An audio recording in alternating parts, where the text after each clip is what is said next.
Hey, hey, hey! Yep, that's right. It's me again. Today we're going to look at stoichiometry. And you may be thinking, haven't we looked at that before? Twice? When we first had those stoichiometry dealing with limited and excess reagent.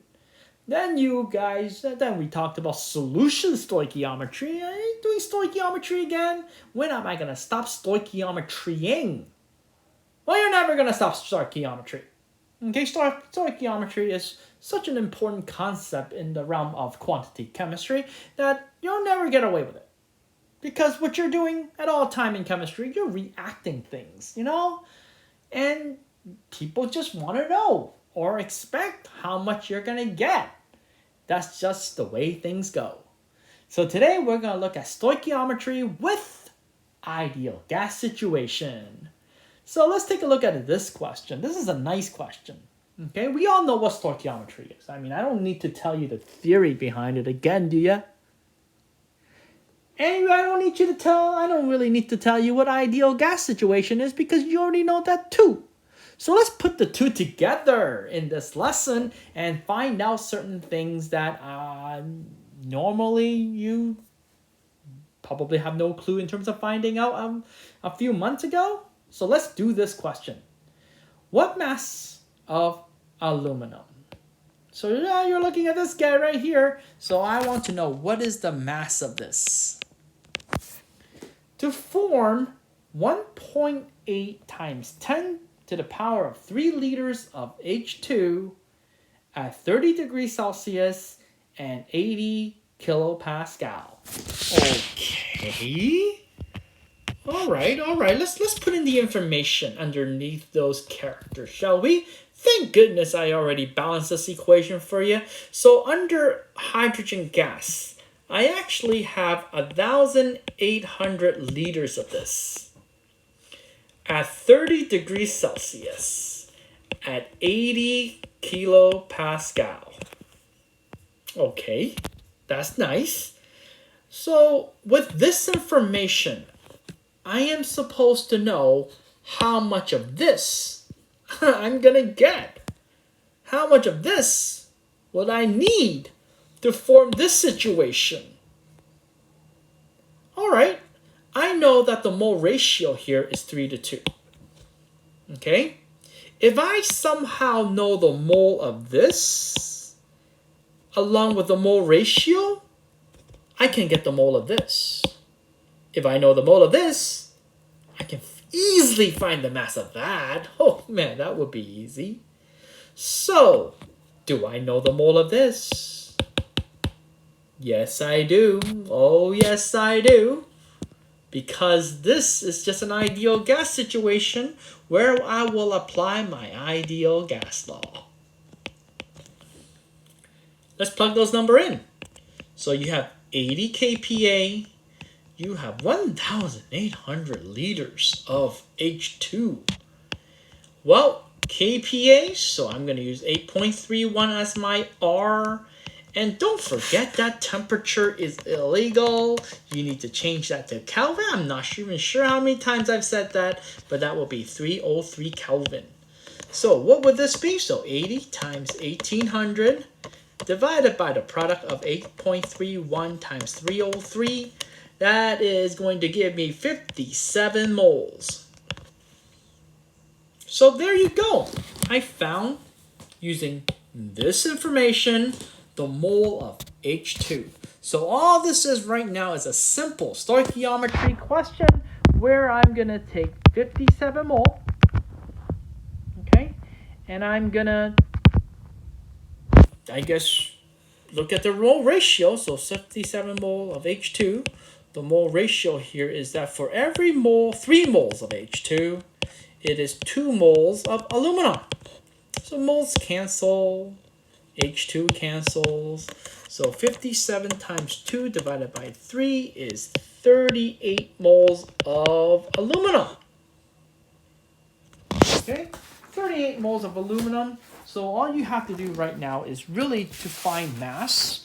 And that is, of course, 38 moles times the molar mass of aluminum. That will be For every 27 grams, it is 1 mole. So 38 times 27 is 1,026 grams, or 1.026 kilograms of aluminum. All right. Hopefully I didn't make any mathematical error. If I did, I'm so sorry. But that's exactly how you would calculate. Okay, that's exactly how you calculate the mass based on these ideal situation. All right, let's take a look at another example. Let's take a look at this one. Now, one of the trick here, of course, is knowing how to read these things carefully. Reading the question carefully in terms of what they want you to find. So, what volume of hydrogen gas? So, I want to know what the volume of this is. So, what is the volume at 80 degrees Celsius? So, I know temperature is 80 degrees Celsius, and I know pressure is 0.5 atmosphere. Okay. Given the fact that I have 130 grams of aluminum. Okay. So I have 130 grams of aluminum. I guess this is in excess, right? Or else they'll give me some information of this. So we're going to assume that this is in excess, which means I don't give, about you. And I want to find the volume of this. Okay, I want to find the volume of this. So, V is equal to nRT over P. That's how you find V.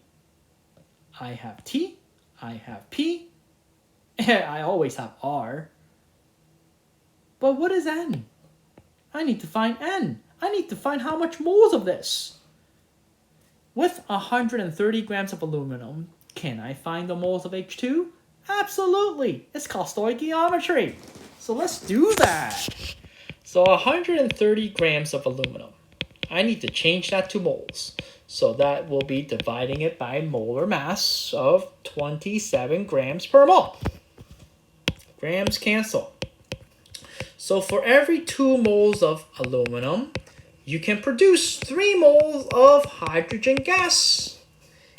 Moles of hydrogen gas is my interest, so I'm going to find out exactly what this is by multiplying 130 by 3 over 2. Well, 130 is divided by 27 times 3 divided by 2, and that will give me 7.2 moles of H2. There you go. That's how you find the moles of H2. So let's finish this question by finding volume. So 7.2 times R, I'm going to use, of course, 0.082 because pressure is in atmosphere. 80 degrees Celsius, that will be, of course, 353 Kelvin. All that divided by 0.5, or just say times 2. So that's 7.2 times 0.082 times 353 divided by 0.5. Volume is big number. Such a big number. Hopefully I got it right. It's 417 liters. Right? So 130 grams of this aluminum will produce 417 liters of hydrogen gas. That's a lot of hydrogen gas. This is a very, very dangerous situation because we all know hydrogen gas is explosive. So you're making a lot of explosives here by reacting this metal with sulfuric acid, being a strong acid and all. This is a very dangerous situation. This is a lot of aluminum and this is a lot of H2. Beware. Keep away, man. Keep away. But that is